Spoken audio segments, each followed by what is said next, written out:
Horoscope Sagittaire janvier 2018. Amour. Première quinzaine. Si vous recherchez des amours tumultueuses, des bouleversements ou de grandes surprises côté cœur ces jours-ci, vous serez déçus, car cette ambiance astrale ne s'y prêtera pas.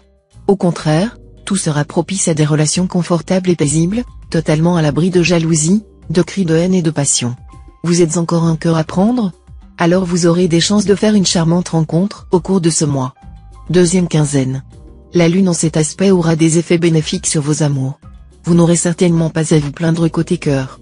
Soit vous êtes encore une âme esselée, et alors vous ferez probablement la rencontre de la personne dont vous avez toujours rêvé. Soit vous vivez actuellement une union stable, et alors vos rapports de couple auront l'occasion de s'intensifier et de s'approfondir.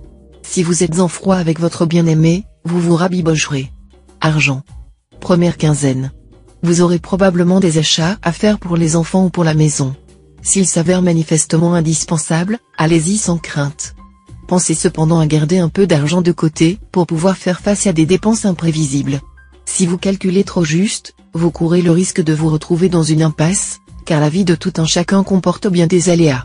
Prévoir, c'est pouvoir. Deuxième quinzaine. Vous vous soucierez de votre situation matérielle actuelle. Sachez que vous entamerez ces jours-ci une période plutôt favorable. Ne soyez pas impatient, la consolidation de votre situation ne pourra se faire que lentement et à condition que vous fassiez preuve de rectitude et de fair-play. Les astres verront d'un très mauvais œil toute précipitation ou toute tentative d'atteindre votre objectif par des méthodes douteuses. Travail. Première quinzaine. Fidèle à votre esprit d'indépendance et à votre franc-parler, vous ne ménagerez pas vos instances supérieures et critiquerez sans ménagement leurs directives, que vous jugez sans fondement valable ou même absurde. Votre attitude créera sans doute des tensions avec votre entourage professionnel. Vous vous en moquerez.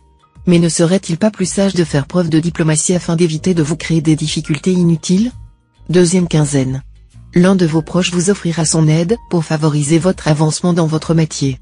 Votre première réaction sera de la décliner, car vous êtes trop orgueilleux pour vouloir être redevable à qui que ce soit pour quoi que ce soit.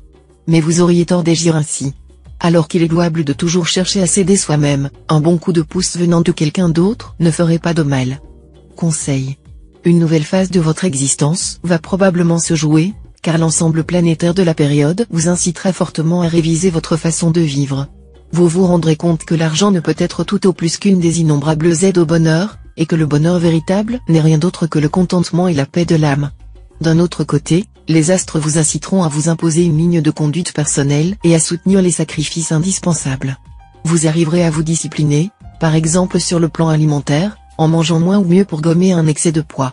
Faites les efforts nécessaires pour avoir un comportement moins critique, plus tolérant envers les autres.